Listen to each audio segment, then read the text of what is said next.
This was the man her father had hired to protect her. This barbarian, this smoky-eyed Scot. This Duncan MacLeod. Dramatic License was one of our other attempts at doing comedy, which we did. Sometimes we did well. We did well when Roger Daltrey was in the episode. Other times we didn't do quite as well. But for this episode, we hired Sandra Bernhard. Please just tell me that you're Duncan MacLeod. Okay, I'm Duncan MacLeod. Something smells kind of funny in here. It's probably lust. She's a wonderful comedian, and I remember how excited we were and also how terrified, because of her reputation as being difficult to work with, as being someone who you didn't quite understand know what she was going to do at any given moment. So I went up from Los Angeles to Vancouver to sort of babysit the set and be with her. And when we were flying up, who's sitting next to me on the plane but Sandra Bernhard. She didn't know who I was, so we got to talking. And she turned out to be incredibly bright, articulate. She had a copy of the Kabbalah, which is basically a Jewish book of mysticism, and that she was studying. And we talked about things metaphysical and spiritual all the way up. Duncan MacLeod exists because we want him to exist. We need him to exist. So you don't actually think it's the same guy? Are you nuts? He'd have to be immortal. She was pretty good in the episode, and it worked out well for us. But I'll never get over the initial terror of, you hired Sandra Bernhard, how are we going to control her? How are we going to deliver the show? How are we? And it turned out to be pretty good. Duncan, this is Carolyn Marsh, the lady with the book. You don't say. Do I know you? The book signing this morning? Oh, you know, I have so many fans. Just another face in the crowd. You know how it is. Mm-hmm. Sandra was terrific. She really embraced the whole concept. And she and Adrian were... there was a good counterbalance between the two of them. But the counterbalance that was great in that particular show was between Elizabeth Grayson and her. Duncan. I may call you Duncan, right? Absolutely. We need to talk. I agree. And I think it would be so much easier to discuss things over a drink. Well, why don't we just all sit and talk and have a drink? Oh, I don't think that's necessary. Oh, I do! They the first day of shooting that they had together, we shot a scene outside, I think, and it was what we call a oneer, and it was a Steadicam shot that we had to do maybe 3 or 4 times. And the two of them, just each time they did, it got better and better and better. Carol Ann Marshak from Newark, New Jersey.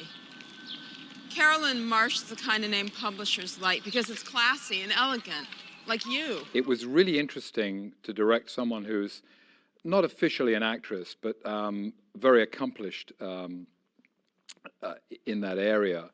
And, you know, she brought a certain element of craziness to the situation that really helped the dynamic of the story.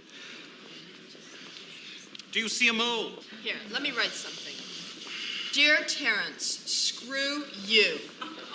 I suggest you take a hike before Duncan MacLeod gets here. She is an actress. I mean, she really does have an ability to portray larger-than-life characters, I think. That's the best way to describe her. Would do anything for that man. I would willingly be his slave. I want it. You want it. It's not the Stop fighting. I'm not. Having someone like that on set and being able to direct someone like that is you really do have to keep it loose, because if you restrict people, and it's true, I think, in any direction, that restricting actors is, for me, is not a good idea. When I'm blocking a scene, I come in with an idea and a plan, but I will let the actors move freely within the framework of the scene and the framework of the area that we have, so that they feel comfortable, and then you can adjust that to whatever you want, because you've got your actors are feeling comfortable, and therefore you can, if you have any sense of angles and so on, you know, you can nudge them so that they actually end up being where you want them to be. I think Duncan will like this. Don't you? He'll love it. On me? Well, I think you should get last year's model. I hear it's a little roomier. She's extraordinary, Elizabeth. I really love working with her. She again was able to bring all of her qualities to that and to take a light moment and a beat later turn it into something that was very serious. Just look at you. You're not even close. You never will be. How dare you? It's so nice when you have a relationship with somebody like her at a point that's sort of shorthand, which is, you know, a fabulous place to reach. I've managed to achieve it with a lot of actors, actually. And, you know, there's a great thing when you almost hardly need to say anything. And sometimes it's the best thing to say nothing. You know, even when you want to. It's very difficult to sit on your mouth and, you know, tell your hands to be quiet, you know.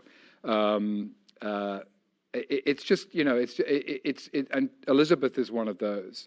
And Adrian was as well. I mean, Adrian is definitely instinctually, you know, he was perfect casting for the Highlander. He really was. Very funny. It isn't the superhero himself. Duncan MacLeod.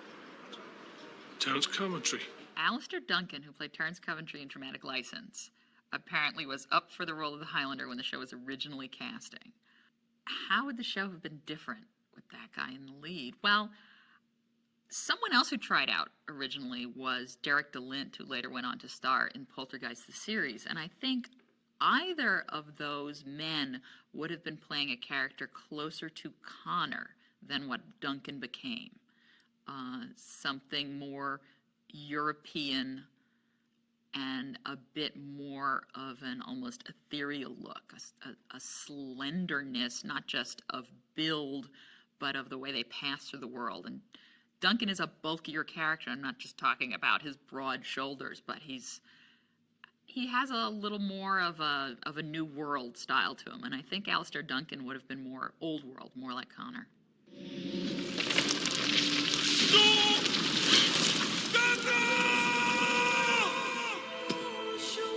Dramatic License, this is an episode that for whatever reason came up short after we'd filmed it. We actually had to write and film the lakeside walk and talk between Duncan and Amanda that's at the end of the episode later and add it in because we were so short. And that's also why there's such a long flashback to the Homeland episode in the middle of the scene in the loft. Originally, that was supposed to be a brief mention of the episode, but we had to do something to get this up to time. If I live 1,000 years, none ever could. Then take me. Take me. I plan everything. I mean, I'm a firm believer in planning, you know, everything that I do. And then I also plan to throw that plan out. And that's the joy, is being able to say, hey, this is a better idea. Let's go with this idea. Or let's go with that idea, you know. Or no, that's a terrible idea. So I think it's, you know, I think if you can stay loose, but you know, the thing is I have to have a plan at the beginning. I may never use that plan, but I have to have it. Because going into a day, if I've got a plan, then I'm okay. Not again. Not now. You're not a very good cook, are you? How dare you, sir? On guard. Nuts. No, not nuts. They had a sword fight which took place inside this house. We tried to make it as swashbuckling as we could. And for instance, we did some cliched classic moments with 3 candles being sliced in half and them reacting to the candles being sliced after the event.